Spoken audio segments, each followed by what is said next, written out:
Oi pessoal, tudo bem?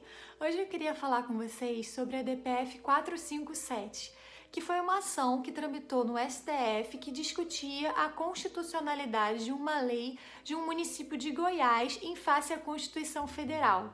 Essa lei determinava que nas escolas municipais, em seus materiais didáticos, não poderia haver menção à expressão ideologia de gênero. E o STF decidiu que essa lei era inconstitucional. Então vamos entender por que o STF decidiu pela inconstitucionalidade dessa lei. Eu falei para vocês, lá no meu post que falava sobre federação, que uma das características principais da federação é justamente a repartição constitucional de competências. Então, isso significa que existe uma divisão entre os entes do que ele pode legislar, apesar de haver temas que são comuns entre esses entes. Mas onde a educação se insere? Bem, com relação à educação, a Constituição Federal prevê no seu artigo 22 que compete privativamente à União legislar sobre diretrizes e bases da educação. Também prevê no artigo 24 que é de competência concorrente entre a União, o Estado e o Distrito Federal legislar sobre a educação.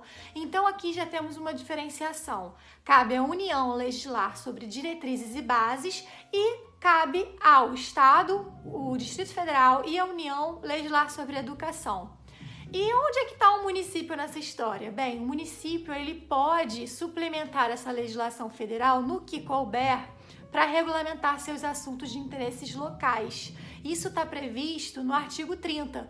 Então, o município ele poderia legislar sobre educação para complementar essa legislação federal, mas nunca para adentrar no tema de diretrizes e bases da educação, porque isso seria usurpar a competência da União.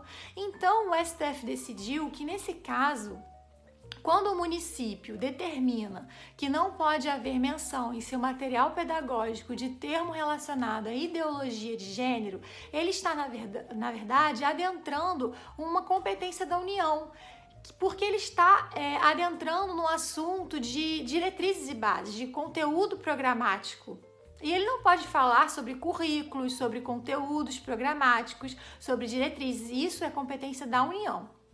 Então, essa lei foi declarada inconstitucional.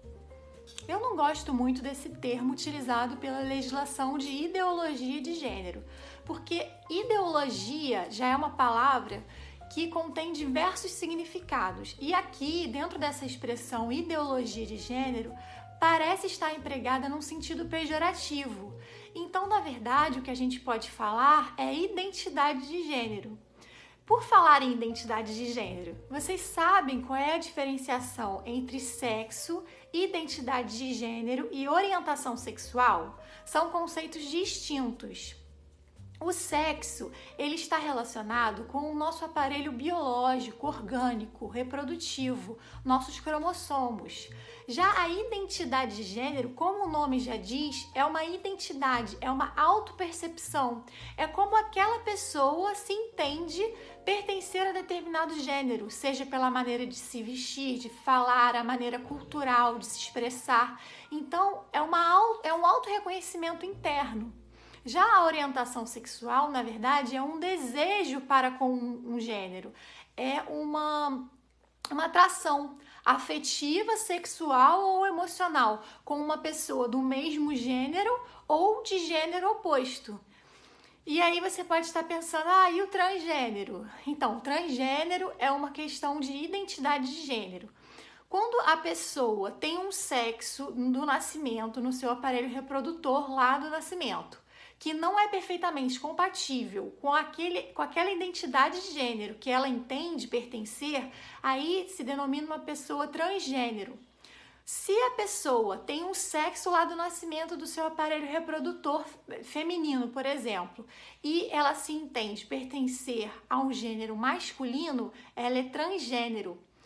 E quando uma pessoa tem essa compatibilidade perfeita entre o sexo biológico e a identidade de gênero, se diz que ela é uma pessoa cisgênero, entendeu? Então, isso tudo, esses conceitos todos, eles podem ser mais aprofundados se você tiver interesse nessa matéria e dá uma lidinha nos princípios de Yogyakarta, que são princípios internacionais que regem essas matérias de identidade de gênero e orientação sexual.